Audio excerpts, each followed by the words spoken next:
কিন্তু আপনি এবং আনিসুর রহমান এগিয়ে আছেন, কি বলবো বিজেপির যাদের এগিয়ে আছেন এক ঘন্টা পরে দেখবেন তারা পিছিয়ে গেছে, তৃণমূল অনেক এগিয়ে গেছে, আপ অ্যান্ড ডাউন। আমার অশোকনগর কেন্দ্রের প্রথম রাউন্ড গণনার শেষে আমরা বিজেপি থেকে 2339 ভোটে আমরা এগিয়ে আছি। প্রথম রাউন্ড হয়ে গেছে, প্রথম রাউন্ড শেষ। মমতা বন্দ্যোপাধ্যায়ের নেতৃত্বে সরকার হবে, বেলা 12টা থেকে 12:30টার মধ্যে পরিষ্কার চিত্র বাংলার মানুষের সামনে আসবে। আপনার ঢোকার সময় একটা জটিলতা তৈরি হচ্ছিল কি নিয়ে? সেটা মোবাইল ফোন নিয়ে, মোবাইল ফোন ঢোকা নিয়ে। অ্যাকচুয়ালি ইসিআইয়ের নির্দেশ হচ্ছে ক্যান্ডিডেট এবং কাউন্টিং এজেন্টদের ওই কাউন্টিং হলে তারা মোবাইল অ্যালাউ নয়, কিন্তু তার পাশে কোথাও একটা মোবাইল রুম করতে হবে।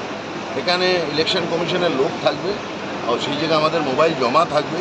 কাউন্টিং হলে যখন যাব ওখানে জমা রেখে যেতে হবে, আবার হল থেকে বেরিয়ে ওই ঘরে বসে দুটো কথাও বলতে পারি।